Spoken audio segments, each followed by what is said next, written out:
Naam, asante kwa kuendelea kuichagua idhaa hii ya Kiswahili ya MTV1 inayokutangazia kutoka eneo la Uswahili la Jamhuri ya Kidemokrasia ya Kongo, hasa mashariki. Mimi ni Tryphon Odas kutoka mkoani Kigoma, pembezoni mwa ziwa Tanganyika, ikiwa samaki wa migebuka hufurahisha wanakosherehekea mwaka mpya kwa leo. Karibu. Leo ni Jumatano ya Disemba 31, siku ya mwisho ya kuagana na mwaka 2025, na ifuatayo ni taarifa ya habari, na kwanza ni muhtasari wake.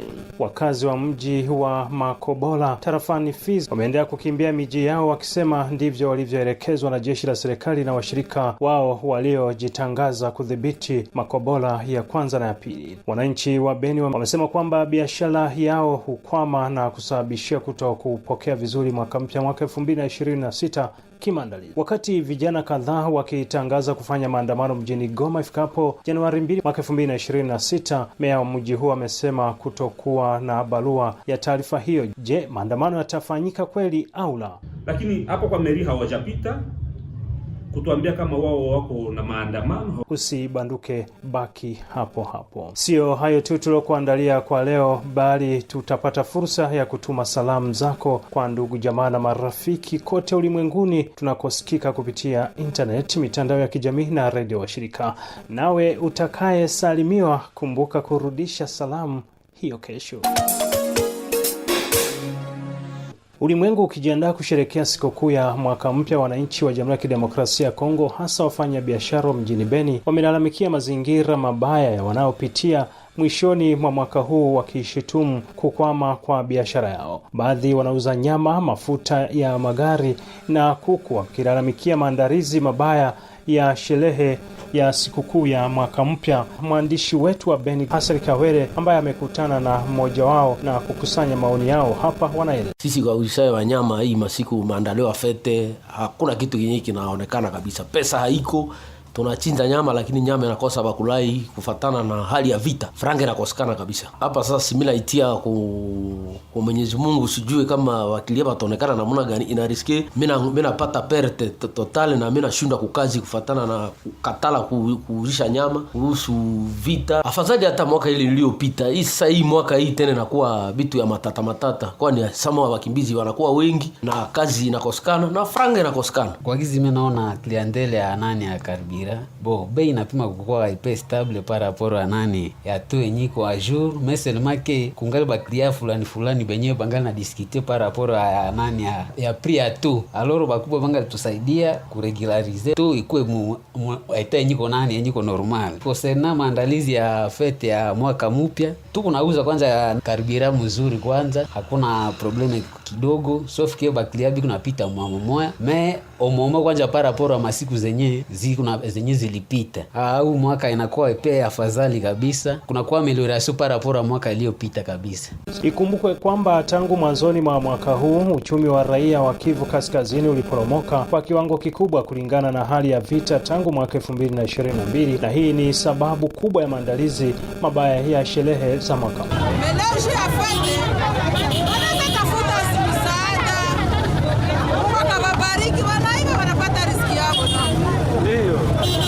Lakini ni sawa.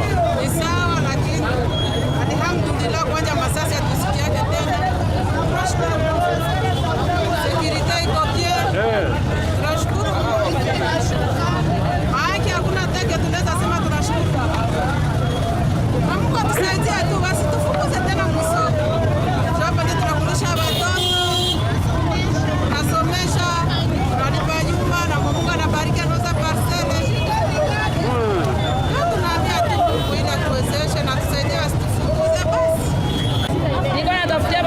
Kazi yako tu ni kuuzisha matungulu.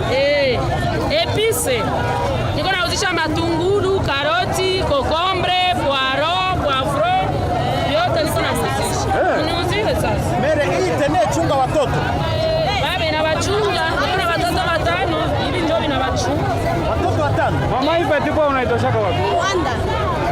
Inakusaidia kana namna gani? Inanisaidia sana. Inakulisha watoto. Uniuzie kakangu, mimi na baba huruma. Sasa mama, utatuuzisha nini? Mbona peti wako ni ya kidogo? Ya mzuri sana, niko na ya mingi kudepo. Hapa. Mubirere. Asi hapa njoo kumoske. Manake inaweka mambere na pesa. Manake hapa unajulikana sana. Sasa unaona njia ni chafu. Na hapa hakuna njia. Yaani hapa kila mtu ni kupigana kupata nyama.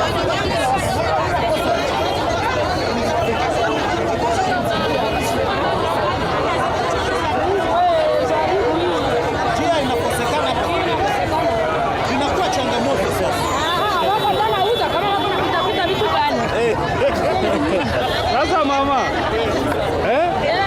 mama Petit Pois, hawezi mwanga hii Petit Pois yangu jua msonga. Maisha, mawazo yake yote iko kwa ile mrungo ya Petit Pois. Mawazo yake yote iko pale. Soko ya samaki. Njoo ile pale. Mawazo yote iko pale.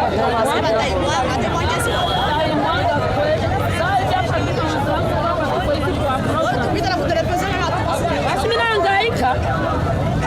Nipita kwa televisheni na mzuri baba. Hii ni sereli. Inafanya nini mboka? Hii inaleta harufu ya mzuri mmoja. Karoti inafanya nini? Za macho ni tamu sana.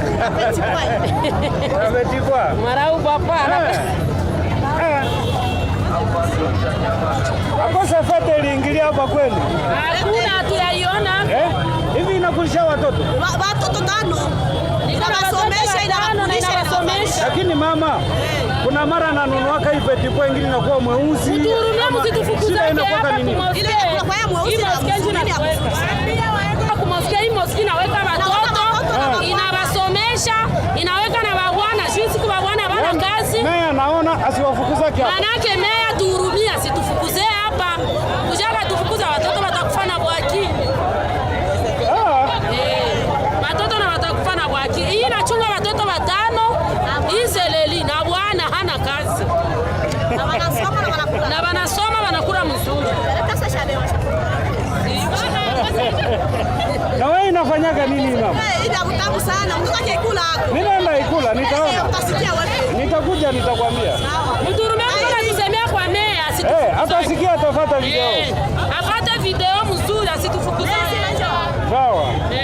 Wakati huo huo, mji wa Beni umekumbwa na mshtuko mkubwa baada ya tukio la kupigwa risasi kwa Muhindo Kitoko Ezekiel, mkazi wa Boikene, uliotokea jioni ya Jumanne Disemba 30 mwaka 2021 katika manispaa ya Beu karibu na ikulu ya meya wa mji wa Beni, Kivu Kaskazini. Vyanzo vyetu vya habari vimesema mwathiriwa alikuwa kwenye pikipiki akizingirwa na watu wenye silaha kwa ubishi mkali kabla ya kumpiga risasi na wahusika hao kukimbia. Hadi majira ya saa 3 za usiku wa Jumanne kucha Jumatano ya Disemba 31 mwaka 2025, mwili wa hayati bado ulikuwa umegagaa kwenye eneo la mkasa, huku pikipiki na simu yake ya mkononi ikiwa zimesalia eneo la. Hasara hii ya ghafla hufufua tena hali mbaya na hofu miongoni mwa watu, wakati raia ikijiandaa kusherehekea sikukuu ya mwaka. Uchunguzi unaendelea na vyombo vya dola ikifahamu mazingira gani bwana Muhindo Ezekiel amefariki. Na huko Makobola tunaelezwa kuwa siku mbili za kusimama kwa mpigano kati ya wana mapinduzi wa AFC M23 dhidi ya jeshi la Jamhuri ya Kidemokrasia ya Kongo na washirika wake wazalendo katika tarafa ya Fizi na Uvira. Wakazi wengi wa mji wa Makobola wa kwanza na ya pili wakimbia miji hiyo na kujerekeza Swima na Lusambo kwenye umbali wa kilomita 60 na mji wa Baraka. Thomas Batangalo William akiwa mjini Uvira na ripoti kamili. Hali ambayo imejitokeza kule milimani ambako kulianza kulia tena milio ya risasi ambayo ilisumbua, na hadi wazalendo wakaambia watu watoke katika mjini, maana wanaona sura si nzuri kwa siku ya leo. Wakaja wakatoka wakasema kwamba waache maeneo wazi ili wapate kubakisha kupambana. Kwa hiyo wakaaji wameamua kutoka kwanza hapo jana na leo wametoka, lakini wale wengi wamesimamia pale Swima na Lusambo. Wamewaeleza kwa nini, kwa sababu gani mpate kutoka katika mji wao? Wamesema ya kwamba kulingana na hali ya vita jinsi ilivyo na walivyopambana huko muda wa siku mbili huko milimani, wakaona ya kwamba wanaweza wakatarisha raia, ndio wakasema ya kwamba wale wote ambao wanaweza watoke hapo wajisogeze sehemu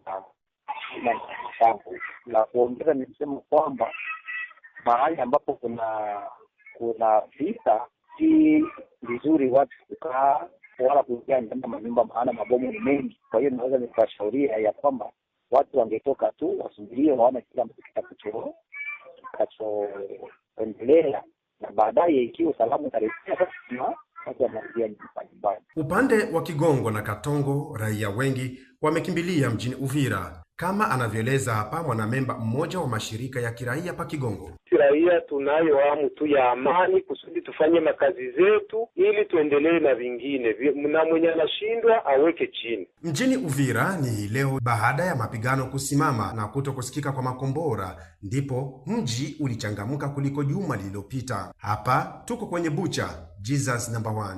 Mjasiriamali huyu katika biashara yake ya kuuza nyama anasema, naitwa Prince Ngaragaza Shambusco. Nafanya kazi hapa kusheri. Jesus is number 1. Inapatikana Kimanga, njia kwenda Cathedral, donc hapa kwa barabara Molima, ndio address ya bien. Leo nilikuwa na ng'ombe moja. Nashukuru Mungu kwa saizi ni kama vile napunguka na sehemu kidogo hivi ili nimalize. Ujumbe ni kuambia watu wote wa Uvira mzima na wakandokando zote ya kuwa sheria yetu Jesus number 1 iko wazi. Wateja kwa kuja kwa wingi, donc ufete tunafanya promotion ya bei ya nyama. Donc wakuja kwa wingi, wanunue kwa wingi. Upande wao mawakala wa M-Pesa na Airtel pia wauza vocha waeleza hali ya leo kwao ilikuwa ya faraja. Mimi ndo Jonathan Janvier. Unajishughulisha na kazi gani? Mimi nafanya retrait depot na kitu ya raison. Yani wakala wa M-Pesa? Na M-Pesa. Kwa kweli leo tuliona kwa tofauti kidogo na zingine siku tatu. Leo tulikuwa MP kama kumaka bien. Ile milioni ya usumbufu ilikuwa kabisa. Sio vile vilikuwa tusumbua kama sasa juzi tufa kutereka tufa 12 bakapiga mabombe tukakimbia tukatawanika movement ilikuwa ya bien. Mais leo vetu lilamuka na mpasa hii nange kwa tofauti ka jana na leo bora leo. Mimi siku ya leo naona tu kama vitu viko sawa paraporo ya jana, kwa maana jana tulikuwa nekala na wasiwasi sana. Ile mabombe ilikuwa ile kule kilio au watu wanakimbia. Tukaona tu kabisa jana ilikuwa ya movement ya leo. Kwa afadhali kidogo juu tunatumika asubuhi mpaka saa 6 tuko kazi. Wateja hayuko kama vile zamani. Wateja wanapunguka lakini tunazisha ile kidogo kidogo. Na wanafanya biashara gani? Mimi niko ajao ya Airtel. Tumewasogelea wauza mafuta ya petrol maarufu Kadafi na mabodaboda. Upande wao wasema, mimi najisurulisha na essence. Kwa sasa kazi kwa siku ya leo kazi inaendelea vizuri kidogo, maana wateja wanajitahidi kujogea kupiste, ni mzuri sana. Kwa leo nimefanyikiwa kuuzisha 25 litre. Tofauti na siku za nyuma hapo? Tofauti na jana, kwa sababu jana hiyo probleme ilikuwa kusikia hiyo mishtuko ya mabomu ndio ilituma sisi tukafunga mapema, na kipindi cha mvula kikatukimbiza hapa tukapanda mpaka kwa nyumba. Kwa maana jana sikutumika hata mzuri. Salama kabisa. Kwa majina naitwa Emile Masemu. Nafaka pia umotare tu kabisa. Wewe ni bodaboda maki? Bodaboda. Tuambie kazi kwa siku ya leo tarehe 30. Kazi inaenda namna gani? Kabisa kazi inaendeka vibaya kabisa vibaya. Donc yuko natia moto barabara ikifika hata 18h 19h ni franga tu za boss tu ndo zinatoka. Nasikia labda tuseme juu ya hivi depuis viliingia tu mvuma kuna barabara leo kabisa afadhali kidogo paraporo ya jana. Leo afadhali kidogo kabisa. Juu jana ilikuwa mapanike, wako apiga mabombe manini, watu wakakimbia manyumba zao. Tukumbushe kwamba kilio cha raia wengi wa tarafa za Uvira, Fizi na Mwenga kusini mashariki mwa mkoa wa Kivu Kusini ni kupata amani ya kudumu, haswa wakati huu wa sherehe za mwaka mpya, wakihitaji ukimya na kuomba makundi yanayozozana kuheshimu mikataba yao ya amani. Meya wa mji wa Goma amesema hajapata barua ya vijana wanaotangaza kwa mitandao kuwa wataandamana tarehe 2. Dalema amesema hayo ofisini kwake mjini Goma mapema asubuhi ya leo. Mwandishi wetu wa MTV mjini Goma Hosteli Marivika amekutana na meya wa mji kumuuliza kuhusu maandamano hayo. Amejibu. eneo ambazo zinadhibitiwa, eneo ambazo ziko libere, les zones libere ni mazone ambazo kunaishi demokrasia, watu wako huru. Unaona watu wengi mimi hawa vijana ambao wameanza lalamika kwa social media kusema kuna greve ambayo itafanyika hapa Lede, ni wajene ambao wamejikimbiza Goma, wajene ambao wamesikia ile message ya intoxication, message ya hene ambayo Tshisekedi alikuwa anaweka ndani, wamejitosha Goma, wamekimbilia wamoja Beni, wengine wamekimbilia Bujumbura. Sasa maisha yanakuwa nguvu kule. Wakati maisha yanakuwa nguvu, wanawaza hiyo mtindo ya zamani ya kumanipulate watu wataiendelesha. Ndio wale ambao wanasikia wasema wao watamarshe hapa Goma contre chama cha AFC M23, lakini population ya Goma haiko tayari kuwasikiliza. Population ya Goma haiko tayari kusikia message yao na kumarshe contre chama chao ambacho kimewaletea amani. Yaani hakuna tena raia mweko tayari kuishi ile maisha ya mateso. Sasa wale wa jeunes, ce sont des jeunes manipulés ambao wanaanza lancer tena message. Sisi tunadhani peut-être kama watamfanya marche, wataifanya aline kama ni ku TikTok, kama ni ku Facebook, lakini hapo kwa meri hawajapita kutuambia kama wao wako na maandamano, hawajapita. Wanasema wamewaandikia. Hawajapita, hawajatuandikia. Hiyo yote mabarua ambayo iko na circuler, ce sont des faux. Sisi hatujapata barua yao yoyote na hatujaona mtu. Lakini si sont des garçons qui viennent ici, tuonane nafasi watuambie ke hao wako na maandamano. Na wakati watatuambia kama wako na maandamano, sisi tutawauliza ni maandamano ya nini? Na hiyo maandamano ambayo nyinyi mnataka fanya itasaidia raia ya kwetu na nini? Sasa kuna watu wengine ambao walipita. Lakini maandamano yanaruhusiwa na katiba. Unasema katiba inaruhusu maandamano, na sisi hatukataze maandamano. Siku ambazo zilipita watu waliandamana hapa, lakini walikuja hapa kwenye ofisi zetu comme des grands garçons, wanafika kutufasiria kitu gani ambacho wanataka fanya. Sisi tuko na maandamano, na sisi tunauliza ni maandamano ya nini? Ni maandamano ambayo itasaidia raia yetu na nini? Sababu kuna watu wengine ambao walifika hapa kusema na wako na maandamano, tukawaambia nini? Wakasema no, Tshisekedi ametufungia mabanki zetu, tunaomba Tshisekedi atufungulie mabanki zetu. Mnapanga nini? Wakasema no, wako napanga siku ambazo ziko nakusha watakuwa na maandamano. Yaani nasikia kama ni kweli ni shida ambayo raia iko nayo. Lakini unataka andamana juu raia imekwambia inakosa nini hapa Goma? Inakosa maji, inakosa umeme, inakosa security. Sasa unataka leta maandamano ya nini? Na unaangalia maandamano ambayo wakati hiyo ambayo imepita, wakati walikuja kutuona, maandamano ilikuwa sécurisé, ya pas de casse, ya pas de mort, ya pas de crépitement de balles. Hakusikia masasi inapiga, hakusikia mtu ameiba hata telefoni, hakusikia wamechoma mapine kwenye barabara. Na hiyo ndio vitu ambavyo tunapenda. Yaani hii maendeleo ambayo tumeleta, hii amani ambayo tumeleta, umeme, maji, usafi ndani ya mji. Hatutaki mtu yeyote akuje tena kuiharibisha. Parce que ni fruit ya maeforo za mingi sana. Ndio maana nimesema wataifanyia ligne. Peut-être ni marche ambayo wako na préparer en ligne. Parce que haiwezekani ufanye marche na haujaona autorité locale, haujaona autorité urbaine. Ni sisi ndo tunaweza autoriser marche.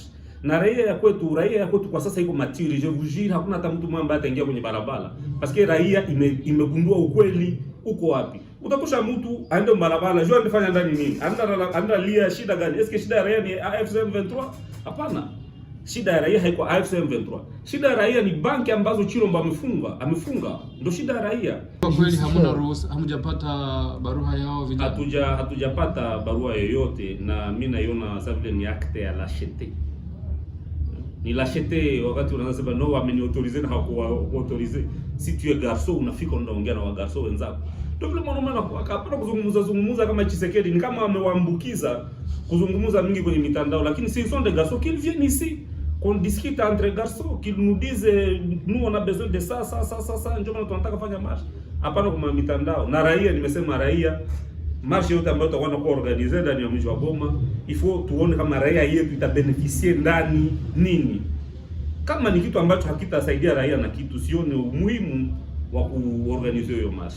Barabara msikilizaji wangu, na sasa ni muda wako wa kutuma salamu zako. Tuanzie huko Lubumbashi ambako mwenzetu wa Kilongo Estor Etile anapatikana. Wasikilizaji hawa wanatuma salamu zao. Asante bwana journalist kwa kunipa kibali hiki cha kusalimia ndugu njilani na marafiki. Acha nisalimie mtu wa kwanza, na msalimu mke wangu ambaye anakaa hapo Lubumbashi, anaitwa kwa jina la Esther Julieni. Mtu wangu wa pili na msalimu mkubwa wangu ambaye anakaa anakaa Uvira Aleste DPI. Salamu zangu zimfikie mahali anapoketi. Salamu zangu za tatu na msalimu ndugu Alexandre Mswaga anakaa hapa Lubumbashi. Salamu zangu naye zimfikie mahali anapoketi, wala mahali anapotembea, wala mahali anaposhimama. Na salamu zangu za ine na msalimu ndugu yangu Magambo Simeo mahali anapoketi. Salamu zangu zimfikie hapo Lubumbashi. Na msalimu pia na ndugu Onel, salamu zangu zimfikie mahali anapoketi. Na watakia mchana mwema, mchana munono na bonana nzuri. Asante. Kwende kule Butembo anakopatikana mtukufu Mufariji. Mwanaume, jambo. Si jambo bwana journalist. Unaweza ukajitambulisha? Kwa majina bwana niita John. Uko kwenye mic ya MTV1. Unaweza ukawatakia watu fulani haya maisha ya heri ambayo unasema hapo? Asante sana bwana journalist. Natakia maisha heri kwanza kwa wazazi wangu na pia kwa ndugu kaka na dada. Nawatakia heri vijana wote wanaopiganisha siku kwa siku ili nchi yetu ishi katika uhuru, amani na maendeleo. Bwana John Ngulevo, asante sana. Asante na kushukuru. Sasa tuelekee kule Kirumba, Kivu Kaskazini. Huko mwenzetu Jean Paul Siminwa amezungumza na wananchi, nao wanatuma salamu zao. Mimi ni General Mastaki, msikilizaji wa MTV Online kutoka mji wa Kirumba. Natakia heri mpya babangu ambayo ni Kavusa Siateka na mamangu ambayo yeye ni Kahambu Muhongia Janine, naishi sehemu za Kirumba kusini ya Lubero. Natakia heri ya mwaka mpya kakangu ambaye ni Jozu kutoka Zambia. Natakia na rafiki yangu Moize kutoka Bunia. Mimi ni General Mastaki, msikilizaji wa MTV kutoka Kirumba. Jina ni Kakule Kateko Londo Zefani, msikilizaji wa MTV hapa Kirumba. Natakia heri ya mwaka mpya Gilene Kateko Londo toka Beni, Elda Silva Mu Mabunia, Izroni Kateko Londo Goma, Jean Paul Sibishahwa Goma, Byaliande Kahindo hapa Kirumba. Kwa majina ni Kakule Kateko Londo Zefani, moja wa wasikilizaji wa MTV toka Kirumba Lubero. Kwa majina ni Gloria Bianzira, niko msikilizaji wa MTV kutoka Kirumba. Natakia heri ya mwaka mpya babangu mzazi Azor Kasereka Bianzira pa Ituri, Angel mama mzazi pa Kirumba, Juste baba mdogo Kinshasa, mjomba Kisangani na rafiki yangu Fiakre Kasai. Jina ni Gloria Bianzira. Jina ni Mbusa Windikire, msikilizaji wa MTV1 toka Kirumba. Natakia heri ya mwaka mpya kwa mama yangu mzazi Georgine Mbita toka Kamandi, Windikire Frazi toka Kaina na kila msikilizaji wa MTV1. Nasikiliza MTV toka Kirumba, Lubero, Nord Kivu, DRC. Na tumalizie mjini Uvira anakopatikana Thomas Batangala William, wa kwanza kuchukua maiki kutuma salamu. Anaitwa nani huko? Kwa majina naitwa Baibonge Babika Janti. Janti, salamu zako kwa watu watano. Na msalimu mama mzazi akipatikana kwenye mji wa Kichanga ndani ya Nord Kivu. Na msalimu mama Claire akiwa bosi wangu wa zamani. Na msalimu mke wangu akitikwa kwa jina la Justine, anapatikana pamoja wa Uvira. Na msalimu tate mzazi aliyemzaa babu kwa jina ni Munihire. Na utakia Christmas njema. Asante. Asante. Ya kwanza nasalimia kwanza familia yangu, baba yangu. Ya pili marafiki. Anaitwa Lufungula. Anapatikana Kinshasa. Nasalimia mama yangu iko Bukavu. Anaitwa Therese. Nasalimia pia na batoto yangu pia na marafiki wote. Ujumbe nawaambia mwaka mpya tuishi kwa amani. Nakushukuru ndugu. Asante.